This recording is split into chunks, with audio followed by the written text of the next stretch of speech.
People, I have a voice note to share with you guys. But first, I have to say this so you get a better understanding. Because days and days goes by in people. And the Adriana Young story is getting more and more interesting. Now, it seems as if the pathologist that did the first post-mortem or autopsy on Adriana Young body, they gave full details as to why she is dead. It seems as if they never lied. But you know, say, after them do them up on her body, them have to write a report.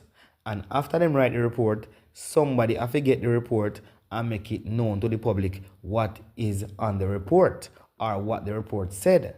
But that not happen, people, up till today. It seems as if nobody knows the real truth about the post-mortem result or the autopsy result because mother and father no see it, family no see it. You hear me I tell you? Me not go call no name. All I name them in a voice note. People, you have to listen keenly. And right now, allegations are that if the people them are the mother and the father are aging a young family want see the autopsy result, them have to go to court. Can you imagine? The people them picking dead and an autopsy was done and them not see the report and it is now said that they have to go to court to get that report. People, I don't know if all these allegations are true, but more than one, more than two, more than three people are saying it in the media. Even family members are saying a lot of things. Trust me, this one here, serious. Make we listen what the voice note I say. Did you hear what Adriana's aunt said that Dr. Collins told her? Well, if you haven't heard, I'm going to tell you in a minute. Now, remember the autopsy report, or when the so-called autopsy report, when Orphan Ali came out and said that the child died from drowning, and the report said that there was no cotton wool in her nose and all of these things, and the marks on her skin were consistent with drowning. Well, guess what?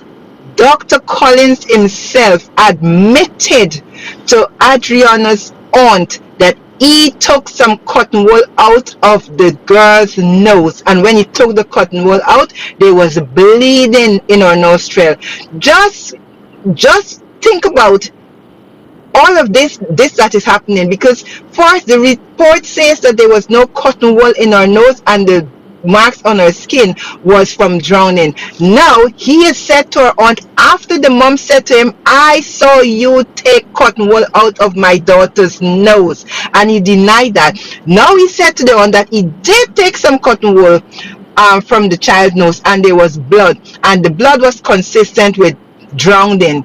And she challenged him as to, so how come other persons or the gentleman that had drowned a few days after Adriana did not have any blood in his nose? And he couldn't answer that. But guys, he has admitted to taking cotton wool out of the child's nose. So we know that the child was murdered. We know that the child did not have cotton wool in her nose when she went swimming. Why would she have cotton wool in her nose when she went swimming? And why was cotton wool in her nose after she was found? So they ensure that they took out the cotton wool so that they can say that. But then, as God will have it, the man is confessing. He is confessing to taking out the cotton wool out of the child's nose. Oh my word. That is a revelation and a half. So guys, be careful. Do not listen. The autopsy report has to be made public because it's going to reveal everything. It's going to reveal every single thing. So that is why the government is holding on to this autopsy report, because if they give the report, it will show out every single detail that was hidden and that is on the report. So they don't want that. That is why they're hiding and they're holding on to it, and it's telling the family that they have to go to court. Never in history has that been the case, but in Adriana's Young case, in this family's case, they have to go to court to get it. You ever heard any such nonsense? But just to show you guys that the report was a fake report. The report, or the results of the report that was given, was dishonest. It was not true. And when Dr. Carol Terry challenged that, and she said, no, everything needs to be investigated. There need to be a criminal investigation. There need to be a thorough investigation of the circumstances of the child's death. So we know that Adriana was not in that pool, because if she was in the pool, she would not have cotton wool in her nose. And if she was in the pool, how did she get into the pool when she was found? So we knew that she was placed in the pool, but they're trying to tell the world, or to make the world believe what they've already seen, or to unsee what they've already seen. But guys, just remember that there is going to be, don't care how moon run, they just catch it. My grandmother always say, moon a run till they catch them, and they catching up with these bastards, with these murderers. And the government and the Guyana police force that is covering them, that is shading them and protecting them from the law, protecting them, because the Guyana police force themselves are breaking the law and are dishonest. And Mr. Mokoshen that come and look at the Guyana police force report, he didn't come to look at to do any investigation. You know that one man can't do an investigation over 3 days. For an investigation of such a magnitude, a case of such a magnitude, you can tell me that one man can do an investigation in 3 days? Come on, guys. You guys, if you have eyes, open your eyes and see what is happening here. That is why the family is having so many difficulties every way they turn, because there is a big cover-up happening, a big cover-up, and they do not want the details. But you would have thought because you know what is happening also with election around the corner, they don't want all of this to come out, because they know voters will not vote for them. They will lose votes. So they're trying to keep this undercover until election is finished, or if at all possible, if they cannot let this be made public, or the family will not be able to obtain the report. But the family paid for that.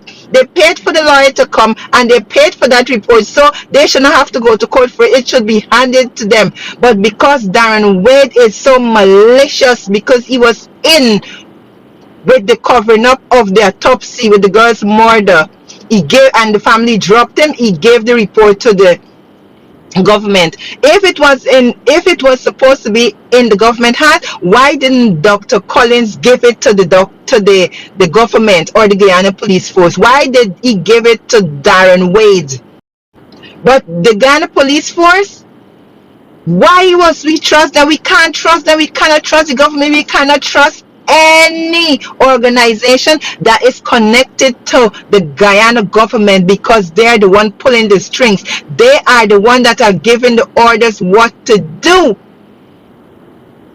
And guys, you guys need to open your eyes and do what you need to do on the 1st of September 2025. Ensure that government does not go back in there, because the same thing they did in 2012. They did the same thing in 2012 with that guy, even though the same D-Day hotel owner and his driver confessed to killing the guy and then putting him in the pool. Almost the same scenario has happened here, and they did not get put to justice until the Granger government took over. That is when they were charged and sent to prison, and they're out, and they're doing it again.